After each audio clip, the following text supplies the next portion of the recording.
Friends, welcome to another episode of Auto Afflicted. Today we're with the iconic B5 S4, hot boy Audi, known for making lots of power, also known for breaking down all the time. We're going to talk about the pros and cons of this particular chassis, what it feels like to be a B5 S4 owner, and why I've actually just sold this one to get it out of my life. And we're going to get into all that right now.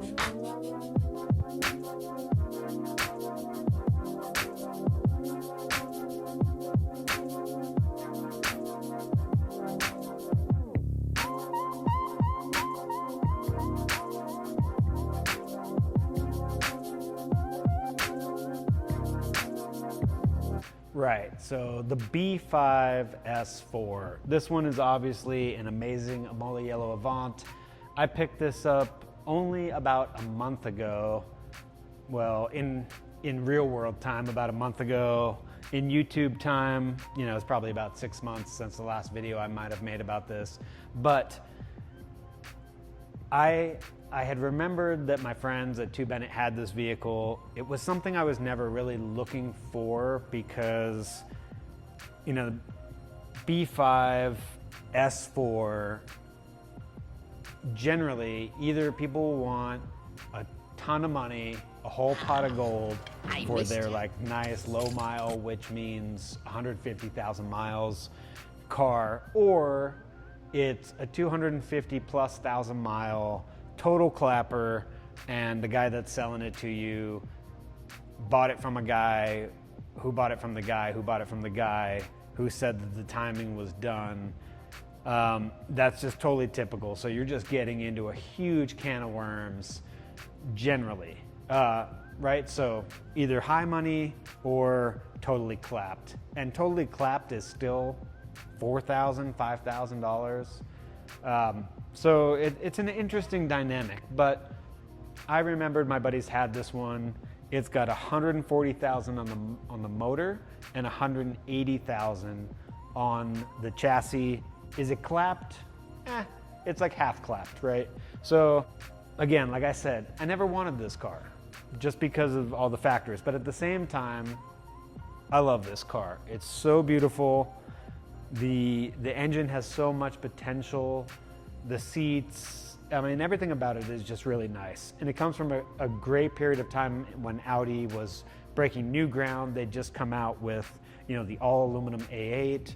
They had debuted the A4 in the B5 chassis, which this is the extension of, right? And they were starting to sell cars again, hand over fist. And, you know, a little bit later in the timeline, they bring the twin turbo V8 RS6. So really still a cool time for Audi. So I thought this is gonna be something I'm gonna get into because I know the price is gonna be right. My friends at 2 Bennett had put the engine in, so I know that was done right. But the other thing I knew about this car was that when the engine was put in, because it was put in for a different customer, and there's a whole story to that you can see in my other video about picking up the car, but the customer had declined their recommendation to do the timing belt and the timing tensioner. Now, 2 Bennett had visually inspected the belt. They felt the belt was looking good, but the tensioner is still always a question mark because it was a junkyard engine. Who knows when it was done last? And the timing on these is supposed to be done at like 75,000 miles, which is kind of on the short end of where you would want to be in my mind. You know, I want a car to go at least 100,000 miles on its timing before I'm having to address it. But so short timing intervals on this, which is kind of annoying. And again, like I said, 140,000 miles. So was the timing done when it was supposed to be? Nobody knows. So anyway, I picked this car up, brought it home, enjoyed the journey from California to here. And then I started doing modifications, right? I lowered it, we put exhaust on it, you know, I did a little bit of exterior and put wheels on it, and just loving the car and the vibe, like owning the B5, you know, it's a nice tight little vehicle, it's beautiful. a lot of people have revered this car, this car was their dream car when they were kids, whether they were 8 years old or they were 15, 20, 30. When the car came out, it was desirable to all age groups. So that's still reflected in the driving of it. Like, people will flash their lights at you. People will say, I love your car. So it's a big, I don't know, self-esteem builder, but if you like a car that gets attention, B5 S4 all day. Amola yellow, absolutely, no question. But just in general, people think this car is cool. And that's a nice part about owning any car, in my opinion. That's why I would own any car, is that I think it's cool. I don't really care if other people think it's cool, but when people shout at you as you're driving by, it's always nice that they recognize, right? That's kind of the upside, right? The handling well, feels cool to own, people respect it, people talk to you about it. Cool car in that regard. Now there's a whole flip side, right? So with any car that I'm gonna buy, I'm gonna dive into research. I'm gonna read, I'm gonna watch videos, I'm gonna know what I'm expecting. That's not necessarily gonna keep me away, obviously, because I have a B5, but it's just, you digest these things. And to me, I think that the reputation of the B5 for blowing turbos, having dry rotted, cracked electricals, same for the plastics, everything in the engine bay baked out, and all of that causing random issues that leave you stranded, leave you wishing you were going to drive your car when it doesn't start, sending you to the mechanic for extensive repairs, having you chase threads on the internet. Shall we play a game? And replacing parts, like shotgunning parts at it. Those are all the things that you read about in the research. And I feel like that played a big part in the reason that I am selling this car now. I just never felt comfortable with this car because of everything that I'd learned about it. And, so it was a full pucker on the 700 miles from California to Utah to my shop here. But I made it, right? And when I put the car up in the air, I found that I hadn't noticed one of the drive lines was pretty bad, so I got lucky there. But to reveal the reason that I'm actually selling this car, it's because the timing tensioner went. And yes, I should have probably prioritized doing the timing as soon as I got the car here, if not doing it in California before I brought it over. But I didn't, and that, I don't know, I might call that common wishful thinking, right? Like, I remembered the one thing that Bennett said, which was that the belt was good, and I ignored the other thing in the notes, which said that the timing tensioner was not replaced, right? So am I a typical B5 owner? Am I an Audi hot boy for doing that? Probably. But that's what has come to pass. So the timing tensioner broke the other day on the way home, and luckily, because it's an automatic, the engine died right off, and it doesn't look like it's really destroyed itself. Has a piston touched a valve? Probably. We don't really know. But it was a pretty quiet event from what I understand. I wasn't driving it. I made the mistake of letting my 16-year-old drive it, and about on the 6th pull, flashing lights went on, hazard lights off to the side of the road, onto the tow truck. Living the B5 life to the fullest, right? Side of the highway. But anyway, so that's what transpired. And luckily, I was already talking to a guy, a friend of mine, who this is his dream car. Like I said, one of many. I probably could have sold it to a bunch of people. He gave me the money to get out of it clean, and I was happy for that. He knows the condition it was in. And to tell you why I didn't fix the timing and just keep the car, if you know me and you've been on the channel, I got a bunch of cars.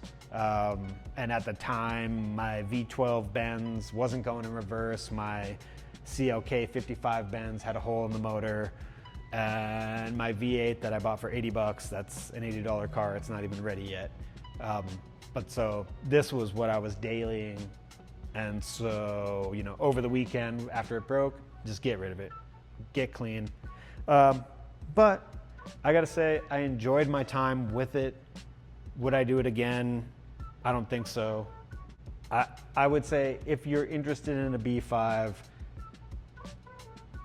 you should get yourself one if you want to. Just do good research, check out the car that you're gonna buy. You know, if you turn wrenches, that's gonna be to your advantage, because as much as these cars are notorious for their engine issues, they're not that hard to work on.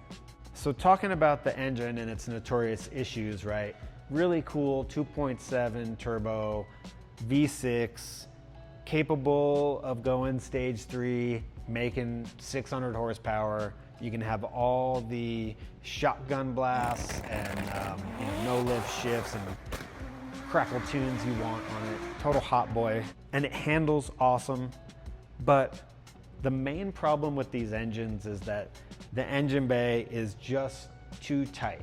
And so there's too much heat going on. You look at the top of the hood, there's nowhere for the air to escape. There's no louvers, there's no cuts, there's no nothing. It's just a total schwitz in there.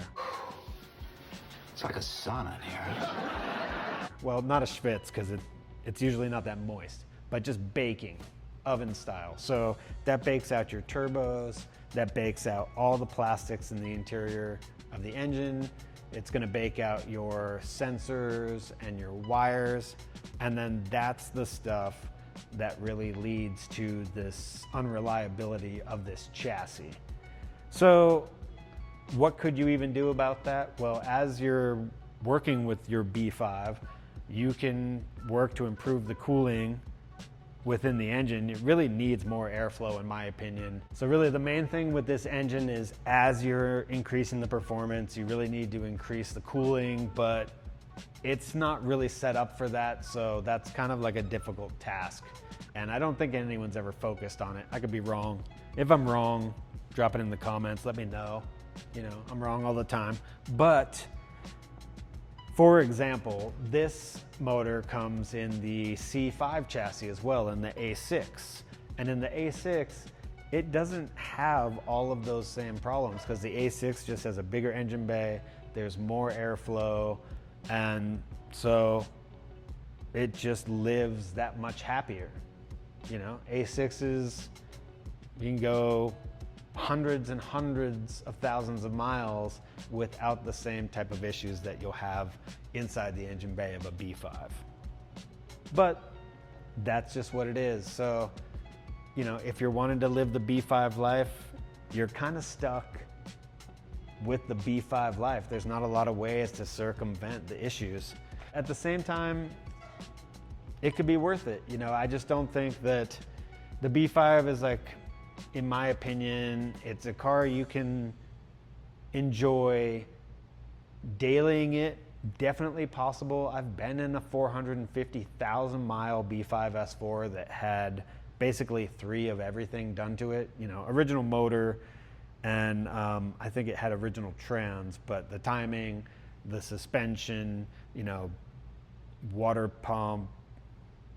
I don't know about the steering rack or steering power steering pump itself, but the car had been through like 3 of everything, is my point. So you can definitely just daily the thing into the ground, but if you're starting to modify it, it's one of those cars that you definitely want to have like a 2-car strategy with, because you just never know. And that's that feeling that I got the whole time, is you just never know, right? Like, I'm happy to thrash on my cars within reason, and this one I was just like not interested. Like in the 30 days I had it, I did not even hit a canyon with it. I just really only got on it a couple times after we modified the exhaust so I could hear what it sounded like. But in general, I was cruising with a very tight pucker the whole time. So yeah, I guess in summation, I'm gonna say, you want to live the B5 S4 life, you should go for it, but know what it entails and you know, I say best of luck to you. But for me, I'm out. I was happy to touch it. Like I said, I never wanted it to begin with, but it was a great time. And, you know, I'll always think that they're super good looking cars, but I'm on to the next 100%.